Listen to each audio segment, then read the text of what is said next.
Hey, what's up everyone? I hope you're all having a wonderful day or night, but for now, let's get into the video. Let's do some makeup and talk about some boy advice. Being delulu is not cute, because honestly, you're not delusional. You just don't want to accept reality. Delusion, a false belief or judgment about external reality held despite evidence to the contrary, occurring especially in mental conditions. Yeah, that sounds about right. A strong, confident woman that knows her worth would never even be entertaining a guy that gives her the opportunity to be delulu. Bare minimum relationships only come from bare minimum men. If you cannot look at that man and put yourself in the shoes of his mother, and think to yourself, if I was his mother, and I raised him, and I made him into the person that he is today, if you would not be proud in that position, why are you allowing that into your life? Stop falling in love with effort that takes less energy than it does for you to get ready for the date. Which brings me right to my next point. If that man is inviting you over to his house to watch a movie on y'all's first date, block him on everything. It's 2025. Stop romanticizing the bare minimum. Cheaters don't change. I don't care if it's the girl or the guy that cheated. A cheater never changes its spots. If you get cheated on, it is because that man does not value you, which is actually a direct reflection of himself. He does not value himself enough to have a stable, loving, committed relationship. And that is not ever, ever, ever someone that you need in your life. He's not bad at texting, he's just not that into you. If a guy hurts you and you let him know that his actions have affected you, and he doesn't change them or at least make an effort to change them, he doesn't care.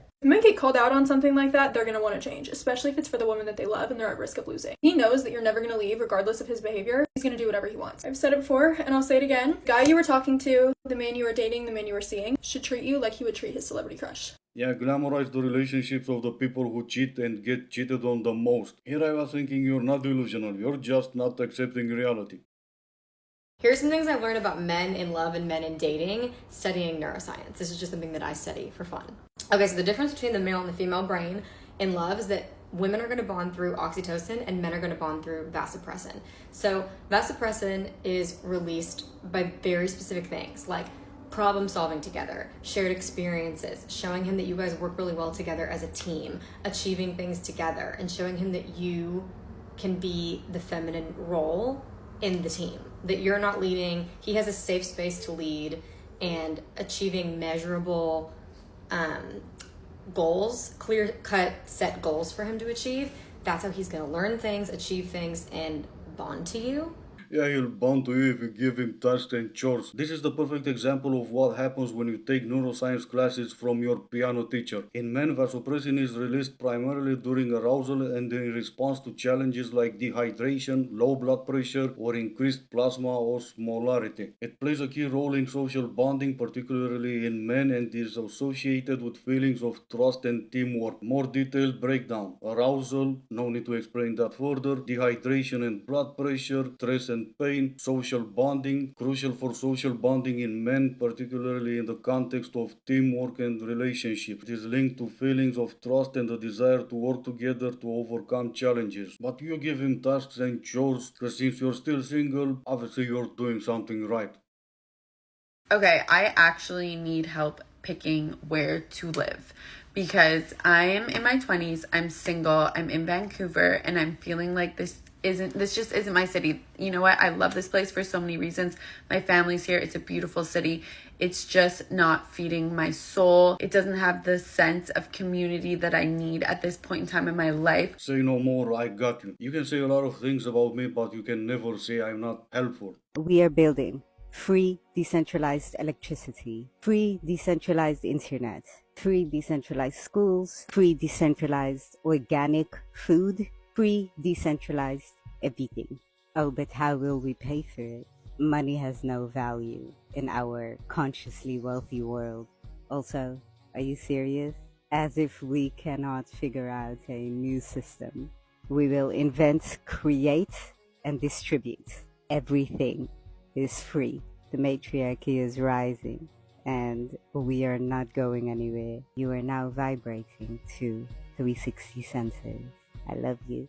Yeah, no, I know she never said exactly where that place is, because I'm pretty sure it's not on this planet. But hey, you, the two of you ladies can get together and come up with a solution or something.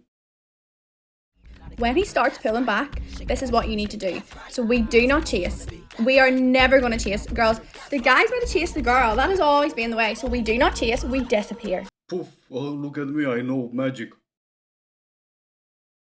Is anyone else really lonely?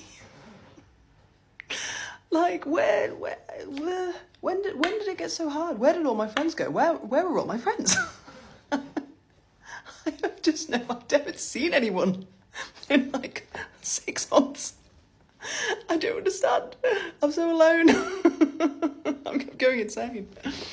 I don't know what happened. It used to be so easy to just make plans with friends and see them all the time, and then it felt like one day it just stopped and everyone just disappeared. And now my weekends are so full of life admin and doing washing and meal prepping and trying to sleep and spending time by myself, and just weeks and weeks and weeks and weekends go by when I'm like, oh, I probably should call this person, and then all of a sudden it's 3 months later and I haven't done it, and I'm letting my friendships like slip through my fingers. And it's so weird being on the sidelines and being so aware of what you're doing but then incapable of doing anything different.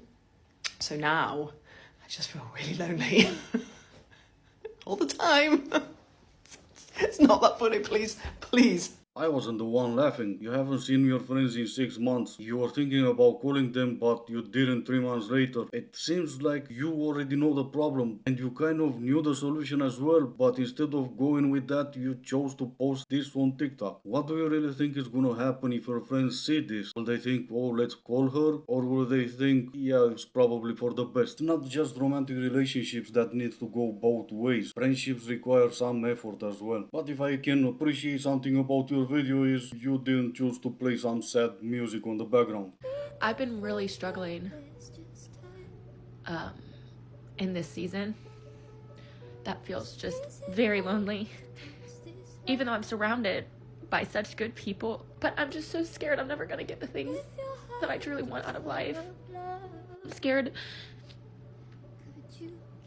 Like, it's such a foreign concept to me. I've never been the one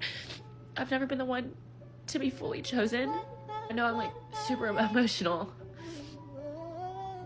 but I try so hard to be a better person every day and really try to come better from my mistakes. I'd be lying to you if I didn't say that this season of singleness and isolation is easy, because it certainly is not. You slept together and now he's been really distant. Let me tell you something. He didn't disappear because you done something wrong. He disappeared because you did every single thing right. And he was never ready for more. Stop blaming yourself just because he didn't have the emotional maturity to receive what you were given. Loser. When you say loser, you mean him? How is he a loser when he got what he wanted? Maybe if you weren't giving him what you gave him that easily, he would stick around. And if he wouldn't stick around, you would know for sure what he wanted. How is that such a weird concept?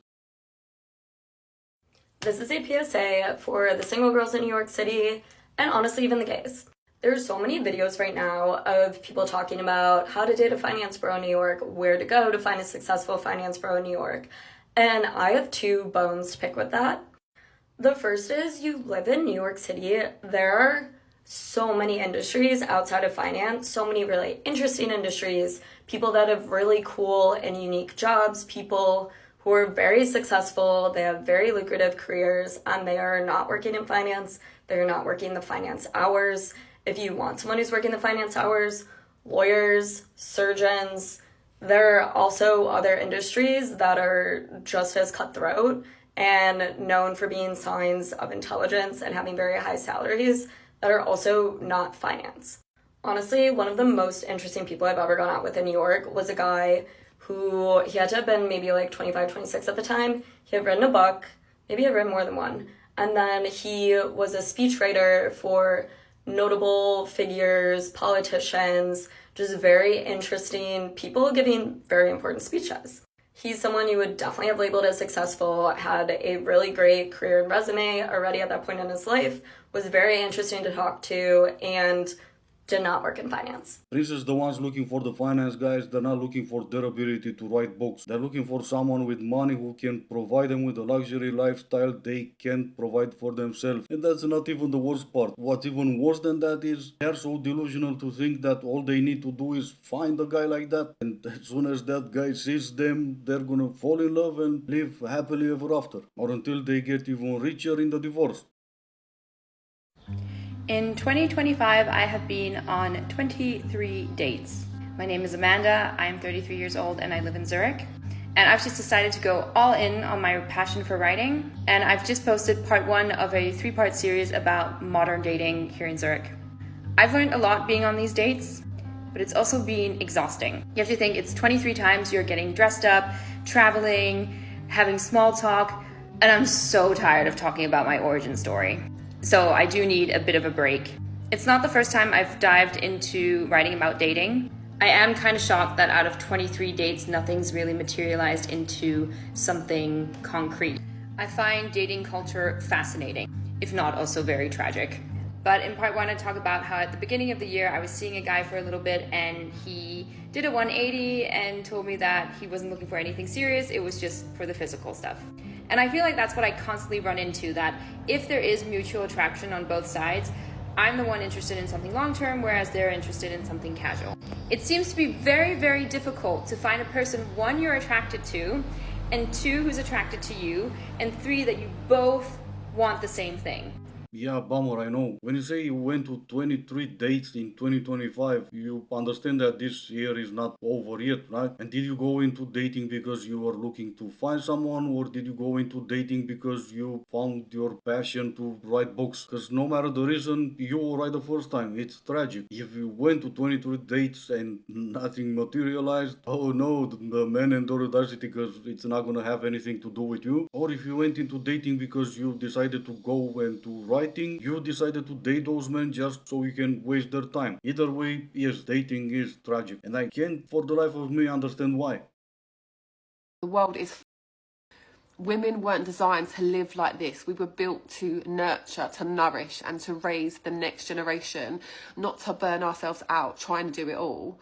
And let's be honest, it's not about doing school runs. It's the endless list of things that we need to do. The packed lunches, the birthday parties, making sure the kids have got the right socks for PE, the dentist appointments, the doctor's appointments, the eye tests, taking them to parties, being a taxi driver, washing, uniforms, replacing shoes, cooking, cleaning, managing the mental load, juggling work, because we're also expected to work now while still holding space for everyone's emotions. And somehow we're still expected to stay soft, sexy and sane. And this is why so many women disconnect, because we've learned to harden, because now we've become providers, protectors and planners. And inside, so many of us are grieving that part of us that wants to feel light and free. So it's not just hormones, it's just all a bit too much. Oh yeah, of course, the daily planning for your kid's birthday. They do have just one a year, right? Oh no, but the dental appointment. Yeah, how many of those a month do you make? It's not even the obvious ones, cooking, cleaning for them, and so on. You complaining about planning their birthday? Oh no, but the mental load. Shouldn't be the happiness you feel when you spend time with your kids. Now it's the mental load. There are people out there who will sell a kidney for their kids, and yet here you are moaning, complaining about the mental load. I'm so scared right now. I'm so scared. I think you're supposed to get big. Back. Guys, I don't know if this is a mountain lion or a cougar. What do you think? Chloe, for the last time, I'm not a cougar. He was only 4 years younger than me, and it was one time. Right then, this is gonna be it for today. As always, I do hope you enjoyed it. If you didn't, I still appreciate you for making it this far. Thank you all so much for watching. Stay safe, and I will see you in the next one.